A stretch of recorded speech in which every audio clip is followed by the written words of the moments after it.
മദ്യനയ അഴിമതി കേസിൽ ഡൽഹി മുഖ്യമന്ത്രി അരവിന്ദ് കെജ്രിവാളിന് തെരഞ്ഞെടുപ്പിന് വേണ്ടി ഇടക്കാല ജാമ്യം അനുവദിക്കുന്നതിൽ വാദം കേൾക്കാമെന്ന് സുപ്രീം കോടതി. ജാമ്യ ഉപാധികൾ നിർദ്ദേശിക്കാൻ കോടതി ഇഡിയോട് ആവശ്യപ്പെട്ടു. ഹർജി ചൊവ്വാഴ്ച പരിഗണിക്കും.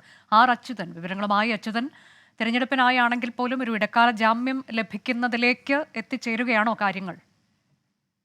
അഞ്ജ, തീർച്ചയായിട്ടും. കാരണം ഈ ഇഡിയുടെ അറസ്റ്റിനെയും കസ്റ്റഡിയും ചോദ്യം ചെയ്താണ് കേജ്രിവാൾ സുപ്രീം കോടതിയെ സമീപിച്ചത്. ആ ഹർജിയിൽ പ്രധാനമായും ചൂണ്ടിക്കാട്ടുന്നത് ഈ ലോക്സഭാ തെരഞ്ഞെടുപ്പിൽ പ്രചരണത്തിൽ നിന്ന് അരവിന്ദ് കെജ്രിവാളിനെ മാറ്റി നിർത്തുന്നതിനാണ് ഇഡി അറസ്റ്റ് ചെയ്തത് എന്നുള്ള കാര്യമാണ് മുന്നോട്ട് വെച്ചത്. അതുകൊണ്ട് തന്നെ ഇന്ന് ഈ വാദങ്ങൾ പരിശോധിച്ച ശേഷം സുപ്രീം കോടതി പറഞ്ഞത് ഈ നിലവിലെ ഹർജിയിൽ അതിലൊരു തീരുമാനത്തിലെത്താൻ കാലതാമസം എടുക്കും. അതുകൊണ്ട് തന്നെ ഒരു ഇടക്കാല ജാമ്യാപേക്ഷ മുന്നോട്ട് വച്ചാൽ അത് പരിഗണിക്കാം എന്നൊരു താല്പര്യം അത് സുപ്രീം കോടതിയുടെ ഭാഗത്ത് നിന്ന് അറിയിക്കുകയുണ്ടായി.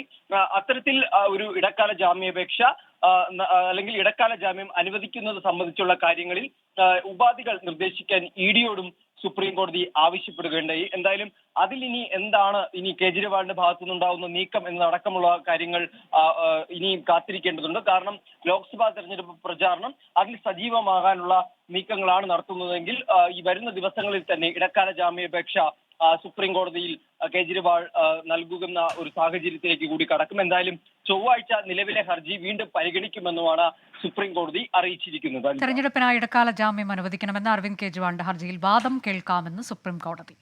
ലോകത്തെവിടെയായാലും ഏത് സമയത്തും 24 വാർത്തകളും ഓഗ്മെന്റഡ് റിയാലിറ്റി പാക്കേജുകളും എക്സ്പ്ലെയിനറുകളും വിശദമായി കാണാൻ ഞങ്ങളുടെ യൂട്യൂബ് ചാനൽ നിങ്ങൾക്ക് സബ്സ്ക്രൈബ് ചെയ്യാം.